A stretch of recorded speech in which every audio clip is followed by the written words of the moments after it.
하나님이 어떤 사람을 기뻐할까요? 기뻐하는 사람과 함께 하는데, 그렇죠? 함께하는 비결을 생각하다 보니까 거꾸로, 그렇죠? 하나님이 기뻐하는 사람을 우리가, 그렇죠? 그걸 깨닫고 하면 하나님은 함께 하시죠. 어떤 사람을 기뻐한다고 생각하세요? 하나님이, 그렇죠? 하나님 백성 가운데 어떤 사람을 기뻐할까? 제가 한 2달, 3달 전 정도에 제가 한번 여러분한테 말씀을 나눈 게 있어요. 그런데 이제 지속적으로 못해서 끊어진 건데 한번 기억하시는 분이 있을지 모르겠어요. 제가 누가복음 15장을 말씀드리면서 누가복음 15장은 성경 가운데도 특별한 장이다. 이거는 성경 해석적으로 봐도 그렇고 특별히 전도학적으로 신비학적으로 들여다보면 거기에 뭐가 나타나 있다고요? 하나님만 기뻐하는 것이 아니라 천상에 계신 그 천사들도 함께 기뻐하는 게 있어요. 그렇죠? 뭐였죠? 그렇죠. 잃어버린 양 한 마리가 회개하고 하나님의 품으로 돌아올 때. 즉, 복음을 전해서 믿지 않는 사람, 잃어버린 양이 회개하고 하나님께로 돌아올 때 하나님은 기뻐하신다. 기뻐하신다. 그렇죠? 그래서 마지막에 이제 세 번째 비유가 탕자의 비유, 잃어버린 아들의 비유잖아요.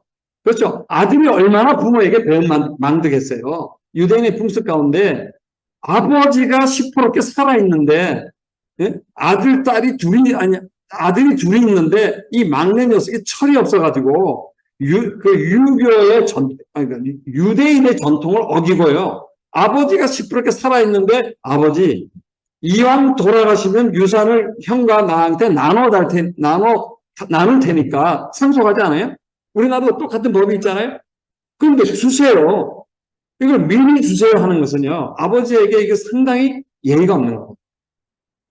아마 이런 풍습을 가진 우리 유대인 풍습과 한국에 좀 비슷한 게 있는데, 아버지들 입장에서 말이죠. 아들이 둘이 있는데 이 막내 철없는 녀석이 와가지고 아버지가 시퍼렇게 살아있는데, 형은 아버지하고 열심히 지금 사업하고 일을 하고 있는데 일도 잘 안 하는 이 조금 그렇죠, 모자란 이 아들이 아버지 나 유산부터 먼저 주세요. 어차피 돌아가시면 형 거 내 거 뭐 요즘에 법이 50% 50%든지 나눌 텐데 그거 미리 과불해 주세요. 그러면 기뻐하면서 줄 수 있는 아버지가 많을까요? 그렇지 않죠. 그런데 아버지가 너그럽게 사랑하는 아들에게 그 유산을 띄워준 겁니다. 살아계신데 미리 준 거예요. 그런데 이 유산을 가지고 사업을 잘해서 성공해서 자기도 잘 되고 아버지에게 공개하고 또 아버지를 돕고 또 했으면은 효자일 텐데 그거를 허랑방탕하고 다 탕진해요. 그래서 탕자가 된 거예요.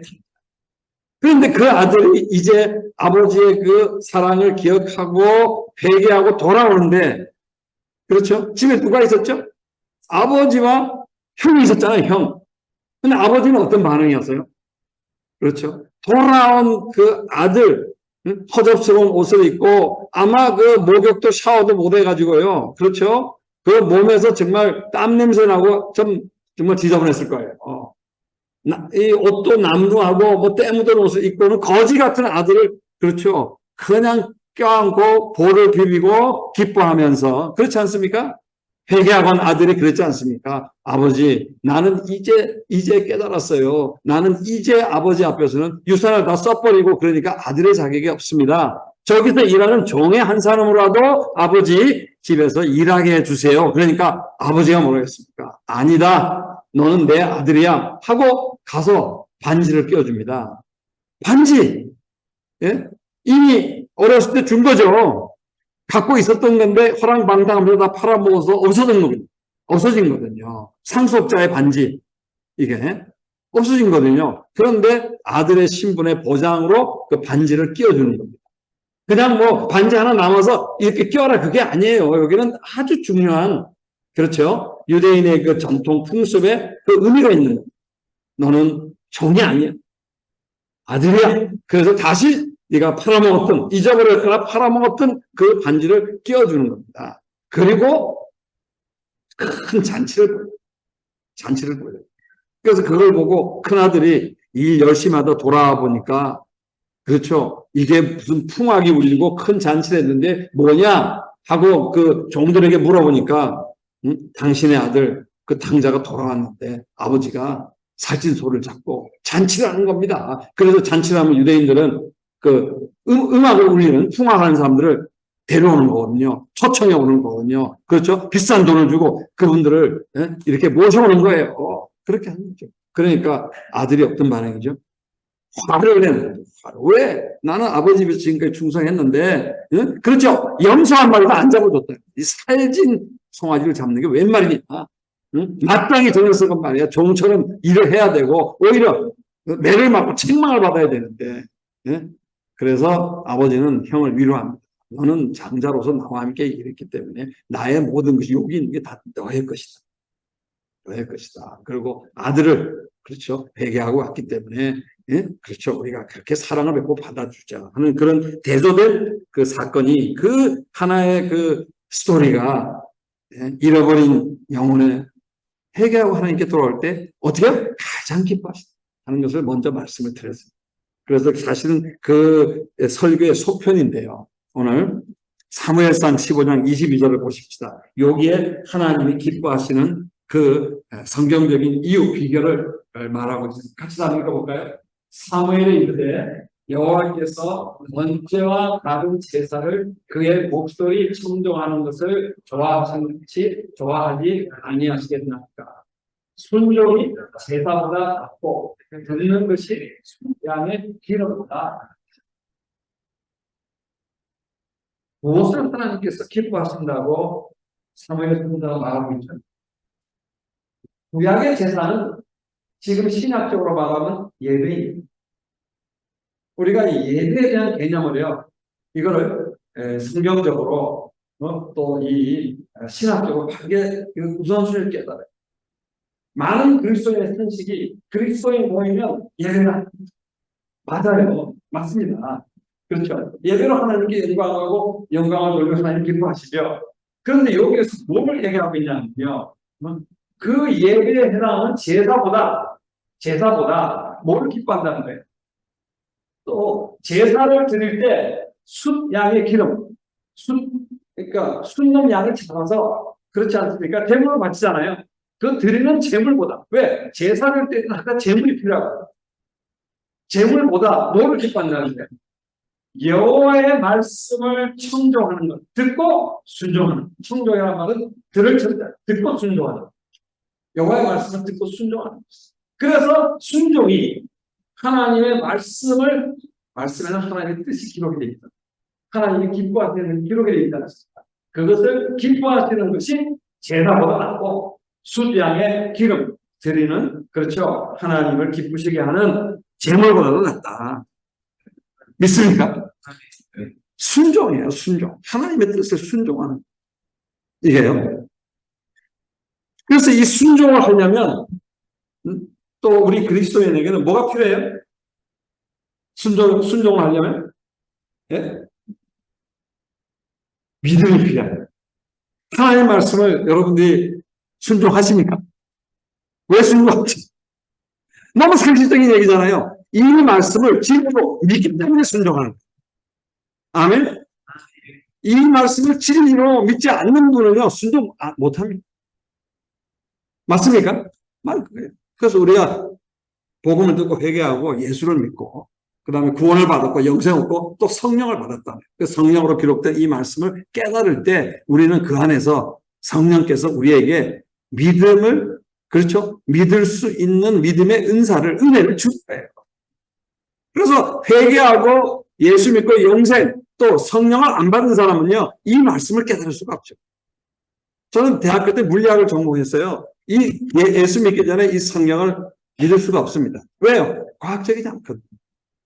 과학적이지 안 맞는 얘기가 너무 많아요. 그런데 그것 때문에 저는 그리스도인하고요, 6개월을 치열하게 논쟁했어요.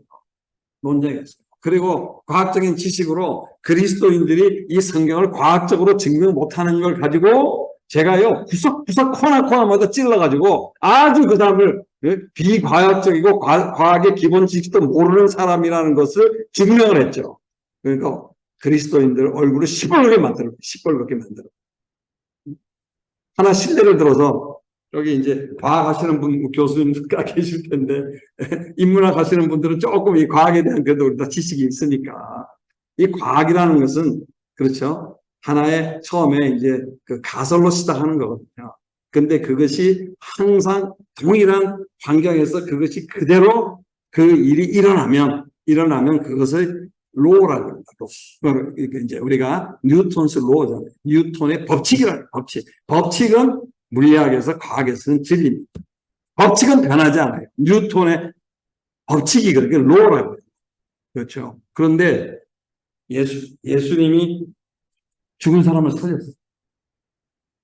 어떻게 증명하죠, 이게? 네? 나사로가 부활했어요.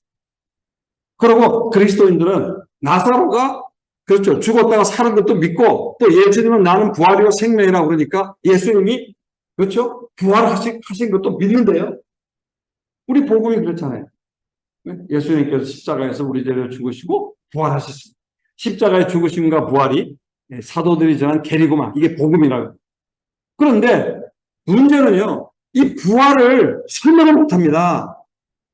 설명을 못해요. 그러니까 저는 부활이 그것이 진리면 그렇죠. 나사로가 죽었다가 시체에서 썩어서 냄새가 나는데 그걸 살렸다면 그렇죠. 예수 믿는 당신, 나를 믿는 자는 나의 일을 저도 할 것이고 나보다 더 큰 일을 하겠다는데 당신이 살려봐. 그럼 난 믿겠어.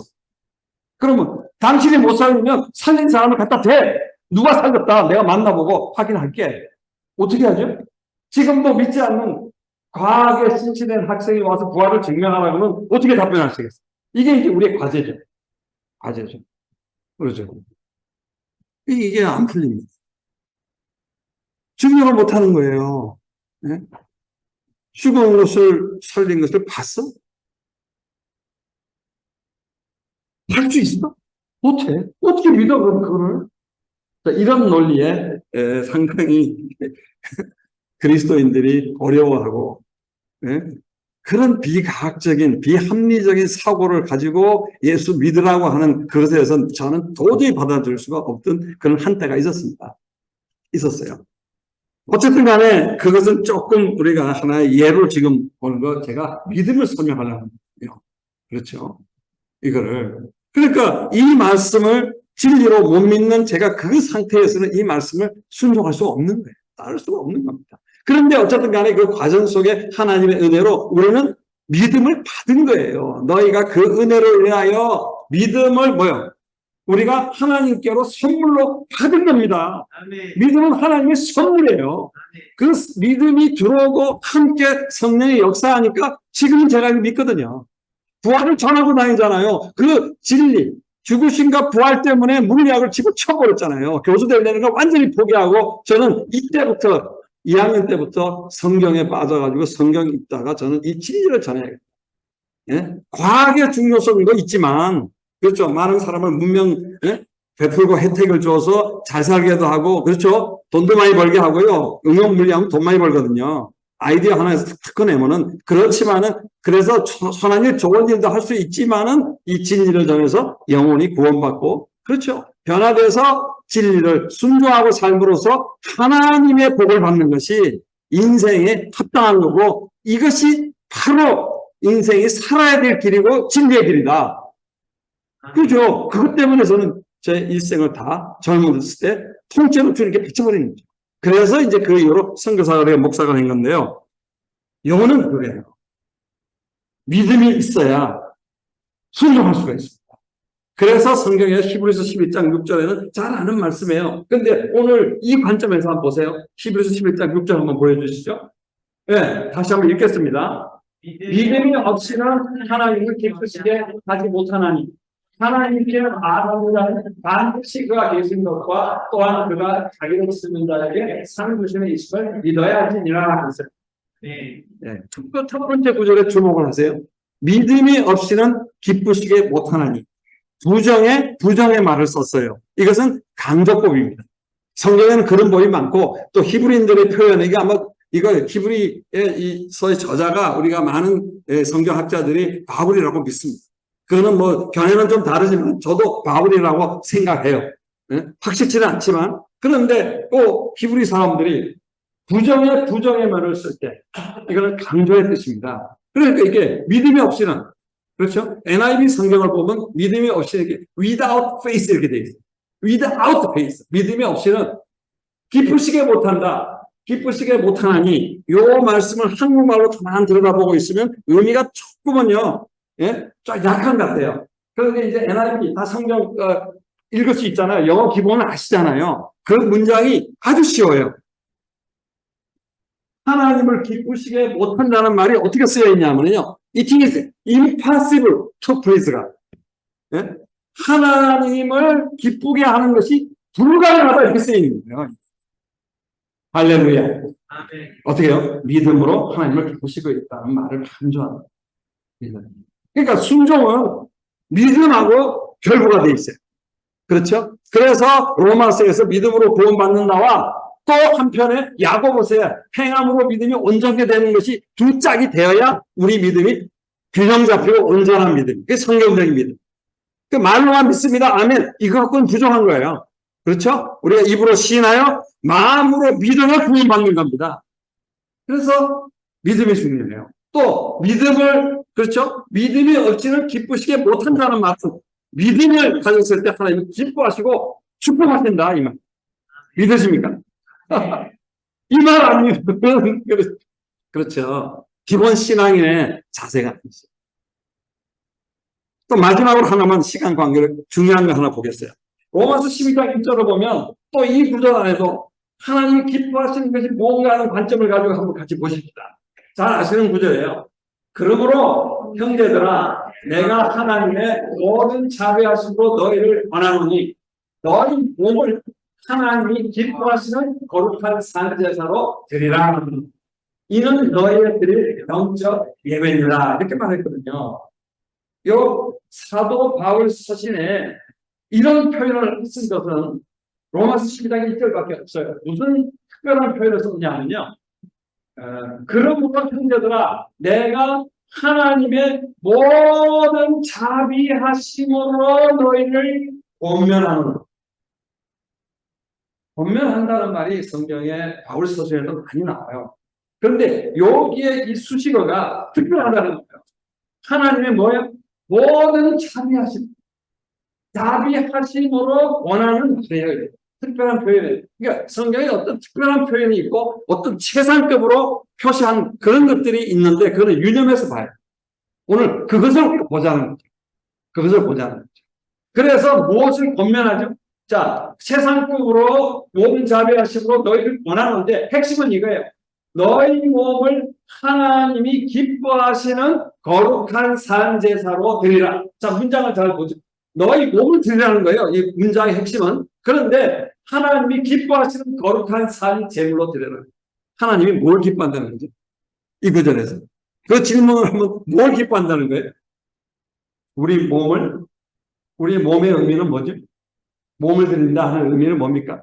그냥 영혼을 빼버리고 이 신체, 바디만 드리라 이게 아니죠. 그렇죠. 그건 우리가 성경적으로 죽음을 맞이하면 영혼과 몸이 분리됩니다. 그리고 영혼은 하나님께로 왔기 때문에 하나님 입김에서 왔기 때문에 하나님께로 가고 영혼의 본향은 천국이에요. 우리의 이 신체, 예? 이 신체의 본향은 어디죠? 신체가 어디서 왔어요? 흙에서 왔어요.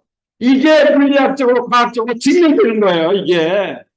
이게 왜냐하면 우리 몸에 있는 우리 신체 안에 있는 모든 원소가 원소 상태로요. 원소 상태로 어디에 존재합니까? 땅에 존재해요. 그래서 사람은 뭐죠? 죽습니다. 그 죽는다는 의미가 과학적으로 설명하면 뭐죠? 화학적으로 분해되는 거예요. 썩는다는 것은 화학적인 분해의 하나의 현상이에요. 그래서 땅에 묻어두면 어떻게 되죠? 나무 간도 다 썩어서 흙으로 돌아가요. 왜? 흙에 있는 성분에서 합성돼서 왔거든요. 왜? 물리학에서 에너지를 가하면은요, 원소들이 합성하면 다른 형태의 물질이 만들어지는 거예요. 그런데 물질의 분해 현상이에요, 썩는다는 건요. 그러니까 입혔던 옷도 썩어서 흙으로 돌아가요.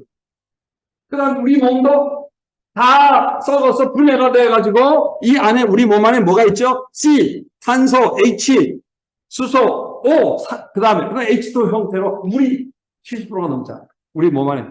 그렇죠. 물이 H2O 형상으로 70%가 많이 있고 그 다음에는 뭐 있죠? 철도 있고, 마그네슘도 있고, 칼슘도 있고, 이런 미네랄들이 들어있다고. 그런데 그것이 화학적인 분해로 썩는다는 화학적인 분해 현상으로 돌아가면은, 그렇죠. 시신을 땅에 묻어두고 30년 후에 가보세요. 아무것도 없어요. 아무것도 없는 것이 아니라 다 흙으로 변해서 흙이 있는 거죠. 그런 거 확인하셨어요? 그거는 얼마든지 여러분들이 공부를 가면 지금도 확인할 수 있어요. 예. 그것이 이제 성경의 과학적인 부분. 그래서 우리 창조과학 하시는 분들이 이런 부분을 과학적으로 입증을 많이 하죠. 과학적인 부분이 있으니까.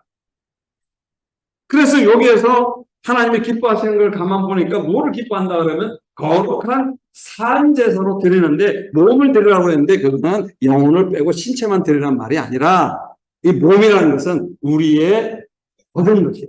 우리가 살아있는 사람은 몸 안에 영혼이 들어있거든요. 영혼이 몸 안에 존재하고 있어요. 그런데 눈에 안 보이기 때문에 눈은 가시적인 거는 빨간색 파란색밖에 못 보잖아요. 적외선, 자외선, 전자파가 안 보이잖아요. 그래서 영혼은 우리 눈에 안 보이는 겁니다. 영은 우리 눈으로 볼 수가 없어요. 그것이 과학적이고 물리학적으로 맞는 얘기죠. 주파수가 다르기 때문에 안 보이는 거예요. 그래서 하나님이 우리의 모든 것을 거룩한 산제사로 드리라 하는 것을 기뻐하시는데 그것을 뭐라고 얘기했느냐? 너희가 드릴 영적 예배니라. 영적 예배에 우리가 원어적인 뜻을 보면 영어로만 말할게요. spiritual worship이라고 번역이 되어 있고요. 또 그 다음에는 reasonable worship. 그러니까 영적이면서도 우리나라 영적인 부분만 강조해서 번역을 했어요. 그런데 거기에 원어의 뜻은 합당한 리저너블이라는 뜻이 있어요. 그래서 이제 다른 영어 성경을 보면은 스피리추얼 워십이라고 되어 있는 데도 있고 리저너블 워십이라고 되어 있어요. 근데 그 원어에는 두 가지 의미가 다 있는데 성경을 번역할 때 영적이라고 우리 번역이 그렇게 본 거예요. 이것만 쓴 거예요. 그 다음에는 다른 데는 합당하다, 리저너블이라는 말만 따로따로 써놨어요. 그래서 그 두 가지 뜻이 다 있는 것으로 볼 때 마땅히 우리가 드릴 영적인 합당한 예배는 그런데 여기 하나 더 우리가 주의 깊게 봐야 되는 것은 뭐냐면 여기에 예배라는 뜻은요. 여분의 뜻은 어떤 단어냐? 라트레이라는 단어. 그래서 영어로 얘기하면 알파, 베타, 감마로 시작한 헬라어로 썼기 때문에 라트레이라, 람다로 시작됩니다. 영어 L이죠. L로 시작합니다. 그러면 우리가 지금 드리는 수요 예배 이거는 공식적이고 형식적인 예배거든요. 이것도 하나님 기뻐해서 이거는 포멀 월십이에요. 형식적인 예배인데 요거는 하나님 앞에 우리가 무릎 꿇고 하나님을 높이고 경배한다는 뜻의 프로스쿤네요. 그러니까 우리는 그리스도인은 두 가지의 예배를 드려야 됩니다. 하나는 공식적이고 공동체적으로 하나님 앞에 어떤 그런 형식을 따라서 신령과 진정으로 드려야 되는 요한복음 4장에 신령과 진정으로 드려야 할 예배는 프로스쿤네오예요. 그 푸는 그렇죠? P로 시작되는 겁니다. 그러니까 P하고 L은 전혀 다른 단어죠.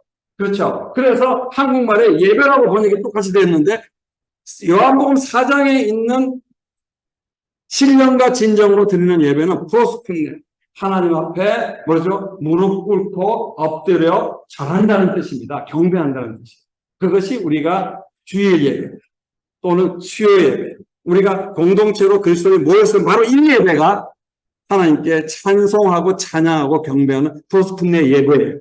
그런데 여기에 라트레이라는 영적 예배 합당한 예배라는 것은 이것이 라트레이야 다른 단어야. 그러면 예배가 두 종류의 예배가 있거든요. 한 예배가 뭐죠?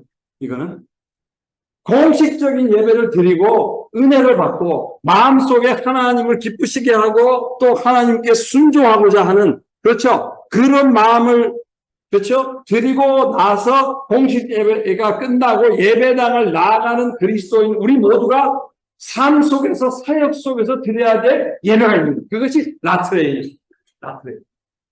그래서 이 로마서에 모든 교리의 그렇죠 11장까지의 결론에 그리스도인이 첫 번째 해야 될 중요한 12장부터는 그리스도인의 실천을 쓴 거예요 바울이. 그런데 첫 번째 그리스도인이 해야 될 게 뭐냐면 너희들이 삶 속에서 영적이고 합당한 예배를 드리면서 하나님을 기쁘시게 해야 된다.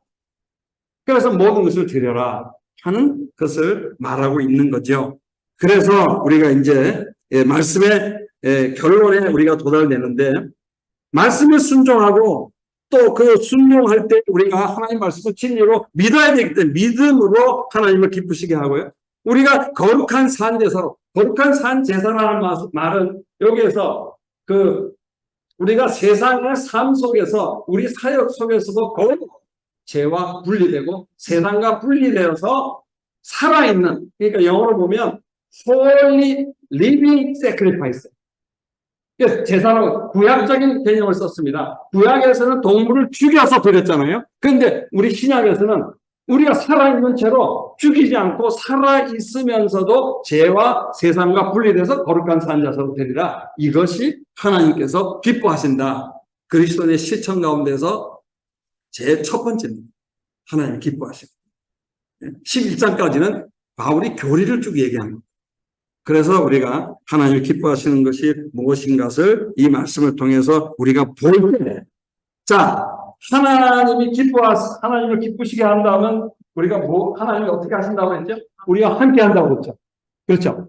하나님이 함께 하시는 것을 여러분들 사모하시고 원하세요? 하나님께서 세우신 하나님이 사명을 주고 쓰시려고 하는 성경의 위대한 인물마다 하나님은 뭘 약속했어요? 내가 너와 함께 한다. 간단히 말해서 모세가 가나안 땅 앞에서, 그렇죠? 느보산에서 하나님께 부르심 받고 가면서 여호수아에게 계승을 했어요. 이제 여호수아 장군은, 그렇죠? 젊은 장군이죠. 갈렙과 함께 이스라엘 대군을 이끌고 들어가서 가나안 땅에 있는 족속, 이 아락 족속, 큰 족속하고 싸워야 됩니다. 그렇죠? 그때 싸우면 어떻게 되죠? 칼 들고 창 들고 싸우잖아요. 그러면 거기에서, 그렇죠? 내가 죽거나 적군도 죽을 수 있어요. 그러니까 그 싸움은 굉장히 두려운 싸움이죠. 왜? 목숨 걸고 하니까. 그러니까 두려움이 있겠어요, 없겠어요? 두려움이 있잖아요. 그리고 여호수아가 청년이었지만, 물론 모세에 비하면 젊은 사람이었지만은 그런 상황 속에서 인간적으로 두려움이 없을 수가 없거든요. 그러니까 뭘 하나님이 약속했습니까? 여호수아에게 한 말이 뭐예요? 두려워하지 말라. 두려워하지 말라. 이 두려움이 인간에게 주는 큰 문제거든요. 그러니까 이 두려움은 한마디로, 좀 자세하게 설명하지 않아도 두려움은, 영적으로 보면 이 두려움은 누가 주는 거예요? 마귀가 줍니다. 디모데후서 인용은 안 했습니다만은 참고로 디모데후서 1장 8절을 보면 또 바울에게 제자로서 계승한 그 디모데, 그 젊은 디모데가 좀 위장이 약하고 사람이 조금 연약한 사람이에요. 비위가 약하고 위장이 약하기 때문에 대부분 그런 사람들은 성격도, 그렇죠, 온유한 면은 있지만 상당히 약합니다. 그러니까 늘 바울이 걱정이 됐죠. 자기 제자가 그러니까 비위가 상하고 위장이 약하니까 그때 약으로서 포도주를 좀 약입니다. 그때는요. 술 마시라는 게 아니에요. 약으로서 먹는 거야. 그렇게 권유할 정도인데 바울이 얘기하잖아요. 바울아, 아니 디모데야, 두려워하는 것은 하나님이 주신 것이 아니다. 아주 순화되고 점잖게 얘기했죠. 그러면 두려움이 하나님이 주신 것이 아니라면 이 영적인 세계는 딱 둘밖에 없잖아요. 하나님 쪽, 마귀 쪽. 그럼 누가 준다는 거예요? 은혜로 돌려 얘기하면 마귀가 주는 겁니다. 이게. 그런데 하여튼 마귀가 직접 우리를 두렵게 하는 것이 지금도 영적인 삶을 사는 사람에게 많은 괴로움을 주기 때문에 두려움 속에서 뭐가 생기죠? 두려움에 기본적으로 심리학자들이 다 증명을 하고 있어요. 그거는요. 두려움이 생기니까 걱정이 생기고 근심이 생기는 거야. 그러니까 또 우울증이 생기는 거야. 그래서 우울증, 그러다가 뭐 나중에 낙심하고 절망하면 또 이게 자살까지도 하잖아요. 이 어두운 영의 시작이 사람의 가장 연약한 부분이 두려움이거든요. 그러니까 두려움을 주고 마귀가 우리를 괴롭히고 쓰러뜨리고 무너뜨리려고 그런다. 그것은 너무나 명백한 사실이에요. 근데 그것이 이게 구약에 봐도 그런 말이 너무 많이 나오는 거예요. 그래서 약속하는 것이 담대하라, 극히 담대하라, 여호수아에게 하는 말입니다. 뭐요? 두려워하기 때문에 뭐라고 했어요? 내가 너와 함께합니다. 이사야와 이스라엘 백성들이 너무 두려웠어요. 하나님 말씀을 순종하고 믿고 살려니까 두려워요. 그러니까 이사야를 통해서 대선지자 아닙니까? 뭐라 합니까? 두려워하지 말라. 이사야 41장 10절. 내가 너와 함께해. 이 하나님이 함께 한다는 것은 인간의 근본적인 심리적인 문제를 줘서 영적인 생활을 망가뜨리는 이 두려움을 쫓는 하나님의 비결이에요. 그래서 하나님의 일을 하나님이 기뻐하시는 일이라고 하나님이 함께 하신다는 확신을 가진 사람은 그 순간에 두려움이 다 사라지는 거예요. 아멘? 이런 두려움에 대한 그 신구약에 많이 있는데, 그렇죠. 이 두려움에 대해서 하나님이 뭐라고 해요? 내가 너와 함께 한다고 했어요. 함께 한다. 근데 오늘 예수님의 결론을 보니까 어떻게 됐죠? 함께하는 비결이 하나님을 기쁘시게 하는 거. 자, 그러면 이제 마지막 퀘스천이고 설교 마지막이에요. 하나님이 우리에게 가장 함께한다는 그 보증을 한 말이 있어요. 보증을. 이스라엘에게 내가 두려워 말라, 내가 너와 함께한다, 놀라지 말라, 나는 내 하나님이 됨이라 했는데, 하여튼 우리는 함께하는 그 포커스를 보는 거거든요. 여호수아에도 그랬잖아요. 그렇지 않습니까? 다음에 또 저 적을 쳐서 가서 전쟁을 해야 되는데 하나님 제가 갈까 말까요? 응? 내가 너와 함께한다. 가라. 그래서 하나님과 함께 가서 이겼지 않습니까? 하나님이 우리에게 승리를 주시기 위해서 가장 함께 한다고. 내가 너와 진정으로 함께 한다고 정말 최고의 차원에서 구체적으로 확실하게 약속한 말씀이 성경에 있어요. 있습니다. 그게 뭐죠? 마태복음 28장 19절 20절. 뭐죠 이게? 지상명령이라는 거예요. 이게.